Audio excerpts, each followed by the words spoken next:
जानना चाहते हैं कुंडलिनी क्या है, और जिनकी कुंडलिनी अभी जागृत नहीं हुई है उनको बड़ी उत्कंठा है समझने की कि क्या होगा, कब होगा।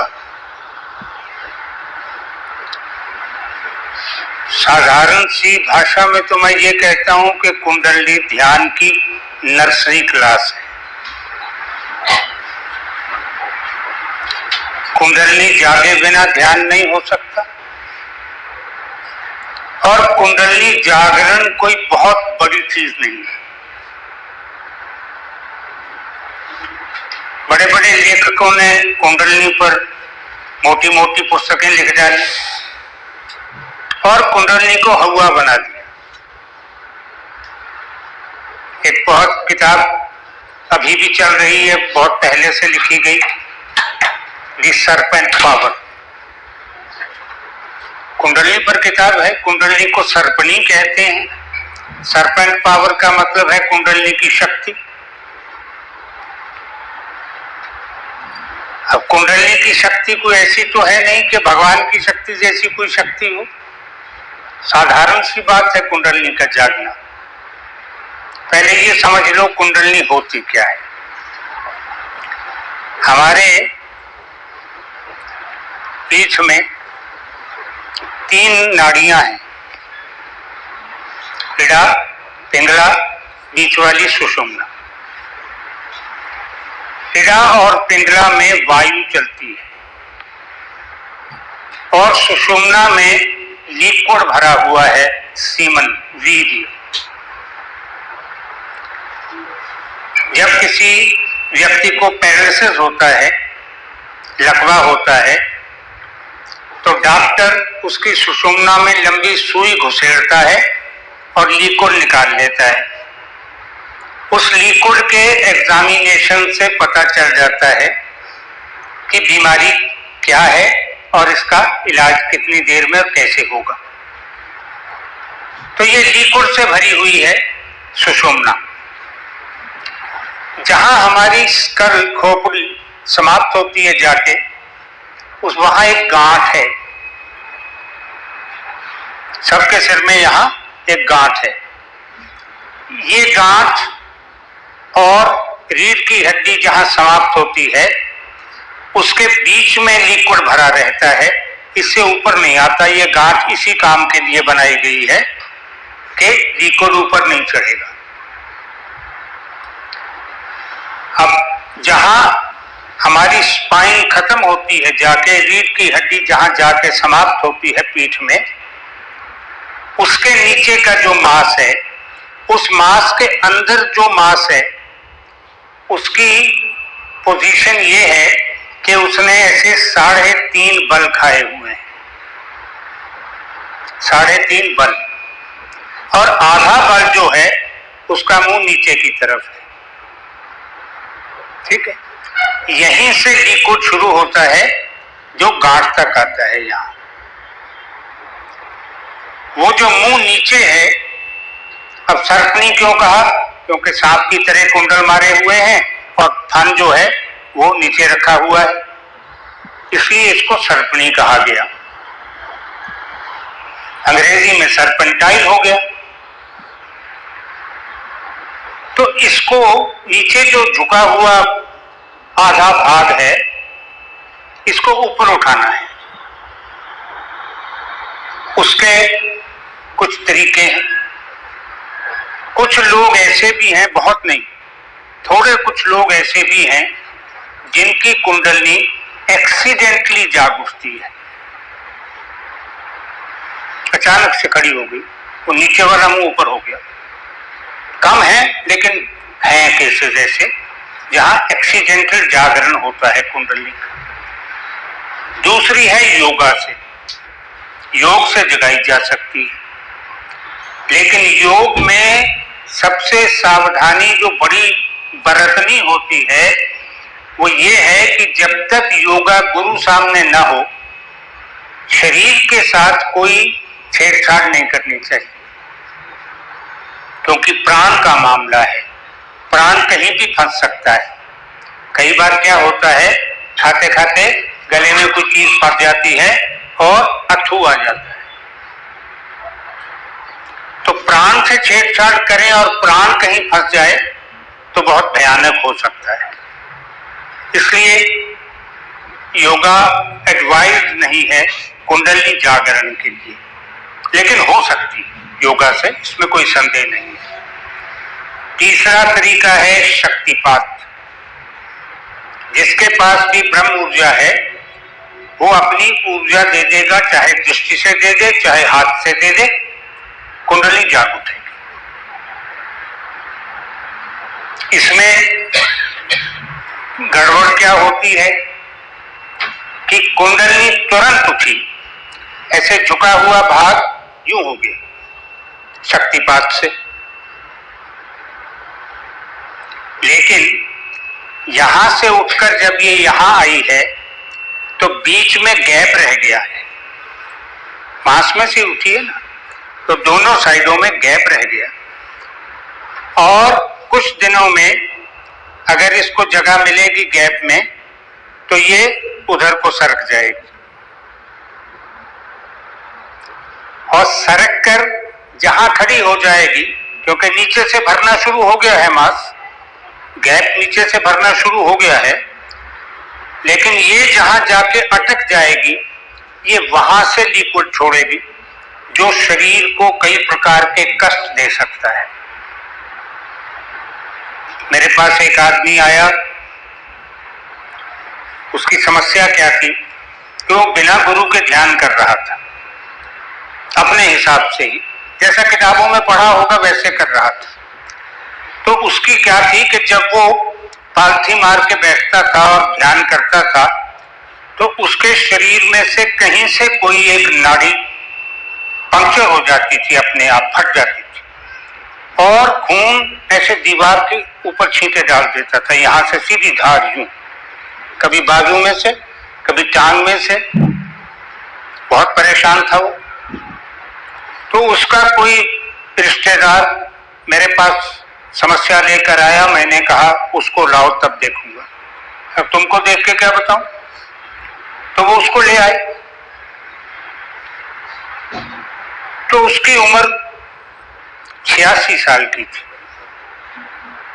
तो मैंने कहा भाई अब तेरे पास इतना समय तो नहीं है कि तेरी कुंडली मैं जगा दूं और फिर तू कई साल ध्यान करके मोक्ष प्राप्त करे, इतना समय तेरे पास नहीं है। अब एक ही काम कर सकते हैं जो कोई भी समझदार आदमी नहीं करना चाहेगा, वो मैं कर सकता हूं, कर देता हूं। मैं तेरी कुंडली सुला देता हूं, तो तुझे इस प्रॉब्लम से मुक्ति मिल जाएगी कि बार बार नसें, पूरा शरीर उसका भरा हुआ था दागों से, ऐसे डॉट डॉट डॉट खून निकलने से, उसके बाद जो हो जाता है निशान, तो तू इससे मुक्ति पा जाएगा। लेकिन तेरा मोक्ष इस जन्म में संभव नहीं है, इसलिए कि तेरे पास समय नहीं।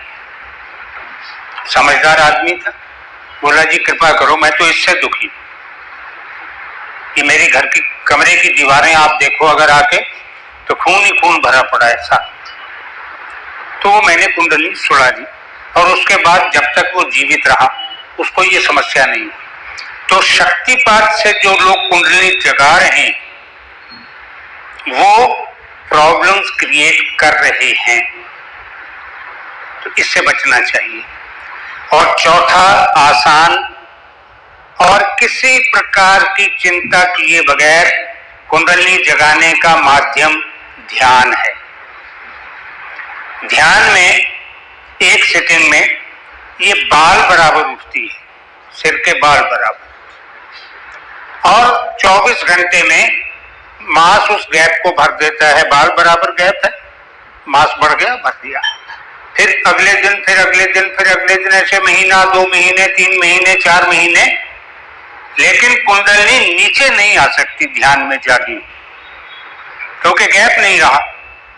गैप नहीं है तो झुक नहीं सकती, ठीक है। तो गैप भरता चला जाता है और अल्टीमेटली कुंडली, ये जो आधा भाग है, ये सीधा होकर सुषुम्ना के नीचे आ जाता है। अब सुषुम्ना में पहले से लिक्विड भरा हुआ है।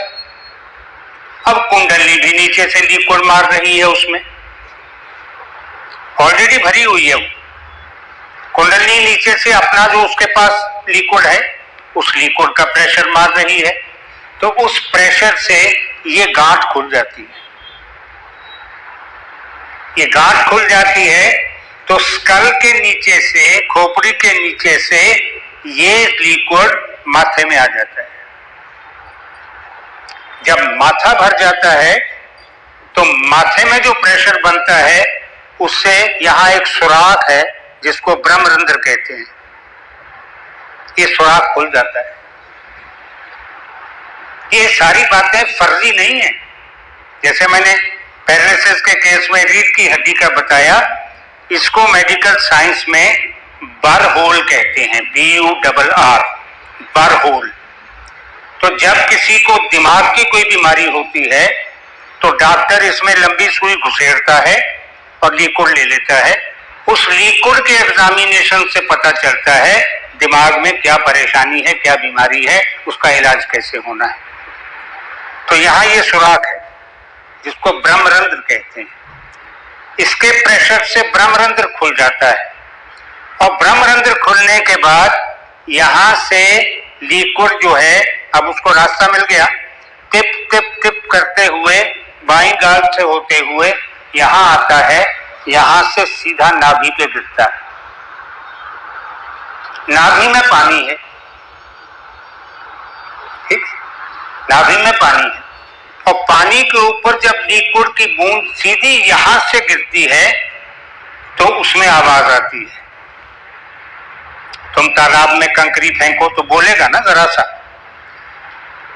हलचल भी मचाएगा। तो ये जब गिरता है तो उस जल के ऊपर गिरने से जो आवाज आती है उसको अनहद नाद कहते हैं। अनहद का मतलब क्या है? बिना बजाया हुआ। अनाहत कहते हैं, आहत का मतलब है मारना, है ना। हम हथौड़ा मारते हैं घड़ियाल पे तो आहत आवाज आती है, ठीक है। और ये क्योंकि कोई बजा नहीं रहा मगर साज बज रहा है, उसके गिरने से, हर बूंद के गिरने, अच्छा जब तक एक बूंद के गिरने का साज बंद होने लगता है जब तक दूसरी गिर जाती है, तो ये बंद नहीं होता अनहद नाद, ये लगातार चलता है। अब इसी को कबीर ने कहा भीगे कंबल बरसे पानी। देखने में तो ये कंबल है, नहीं, बरसे कंबल भीगे पानी। देखने में तो ये कंबल है, सूखा है बाहर से सारा, ये कंबल ये बरस रहा है और पानी भीग रहा है। तो कबीर की इस तरह की जो कविता है उसको उलट बांसी कहते हैं, उल्टी बात। अब उल्टी बात आम आदमी की समझ में तो नहीं आती, लेकिन जो इस रास्ते पर चलते हैं, जिनको ये सब अनुभव होते हैं या जो ये अनुभव करना चाहते हैं, उनकी समझ में आ जाती है। बरसे कंबल भीगे पानी, तो ये नाभि से फिर इंटेस्टाइन्स में से होता हुआ मूलाधार को जा पहुंचता है लिक्विड, और मूलाधार में ही कुंडलनी है। तो मतलब क्या कि पूरा बॉडी के अंदर एक सर्कल काट के फिर उसी में चला गया, ठीक है। तो लिक्विड का एक साइकिल बन जाता है शरीर के अंदर जो निरंतर चलता है। अब पानी के गिरने से बिजली पैदा होती है, ठीक है, पंचक्की चलती है। अब पानी नहीं चल रहा हो तो पंचक्की नहीं चलेगी, चल रही है। तो जब शरीर के अंदर ये लिक्विड का सर्कल घूमता है तो उससे ऊर्जा पैदा होती है। जैसे पानी के गिरने से बिजली पैदा होती है, उसी प्रकार मानव शरीर में ऊर्जा, ये तरल ऊर्जा के वृत्त से लिक्विड एनर्जी के घूमने से वायु एनर्जी पैदा होती है, कॉस्मिक एनर्जी पैदा होती है। कॉस्मिक एनर्जी को हम ब्रह्म ऊर्जा कहते हैं। इस कॉस्मिक एनर्जी पर ही आत्मा शरीर से बाहर निकलकर यात्रा कर सकती है। और जब तक ये वृत्त नहीं होगा कॉस्मिक एनर्जी नहीं बनेगी। जब तक कॉस्मिक एनर्जी नहीं होगी तब तक सोल की फ्लाइट पॉसिबल नहीं है। और जब तक कुंडली जागृत नहीं होती तब तक सारे ध्यान का फोकस और पर्पस कुंडली जगाना होता है और कुछ नहीं। तो उसमें हम एडवाइस क्या करते हैं कि तरह तरह के विचार आएंगे, आने देना, किसी विचार को रोकना नहीं, किसी को एक्सपेंड नहीं करना, जो हो रहा है होने दो। ये परगेशन सिस्टम है, विरेचन बोलते हैं इसको। क्या है कि शरीर में आपके दिमाग में जो कुछ भर रखा है कूड़ा कचरा बचपन से लेकर अब तक का, वो सारे को खेलने का मौका मिल जाता है जब आप कुंडली जागरण के प्रोसेस में आ जाते हैं। तो इसको मैं स्क्रीन कहता हूं। यहां तमाशा देखो, तरह तरह के विचार आएंगे। कस्तूरी कुंडल विषय में तुमने पढ़ा होगा कैसे कैसे विचार आते हैं उसको शीतल को, तो आएंगे, रेलेवेंट भी इररेलेवेंट भी। लेकिन वो रेलेवेंट या इररेलेवेंट आपके अनकॉन्शियस में पड़े थे, वो खेलेंगे तो निकल जाएंगे, और निकल जाएंगे तो आपकी स्लेट कोरी हो जाएगी। ठीक है, ब्लैक बोर्ड पर बहुत कुछ लिखा, डस्टर मार दिया, सब खत्म। तो डस्टर मारना है, तो डस्टर मारा जाता है, ये समाप्त हो जाता है जो पहले का लॉट है। अब नए भरने हैं कि नहीं भरने हैं ये तुम्हारी इच्छा है, भरते रहो, बैठे सोचते रहो, विचार बन गया, कुछ भी सोच लो। अब यहीं बैठे सोच लो कि हो सकता है घर पे कोई मिलने वाला आया हुआ, एक नया विचार पैदा हो गया। अब उस विचार को स्ट्रेच करो, कोई बिजनेस का आदमी ना लौट जाए, घाटा ही ना हो जाए, नुकसान ही ना हो जाए, कोई रिश्तेदार ना आया हो, सुखद समाचार लाया हो, कोई बुरी खबर ना लाया। कितने विचार बन गए एक से, उनमें उलझ गए। तो ये आना है कि नहीं आना, विचार को आने देना है कि नहीं आने देना है, ये तो तुम्हारे हाथ में है, मत आने दो। कम से कम उतनी देर तो नो एंट्री का बोर्ड लगा दो जितनी देर समाधि में बैठ रहे हो, कोई नहीं आए। और ऐसा नहीं है कि विचार शून्यता हो नहीं सकती, ये मुश्किल है मगर संभव है हर हाल में। और तुम्हारी समाधि का उद्देश्य, आदर्श, आइडियल होना ही यही चाहिए, शून्य अवस्था में जाना है। शून्य का मतलब है कोई विचार नहीं, ये भी नहीं पता हम यहां बैठे हैं कि नहीं बैठे हैं।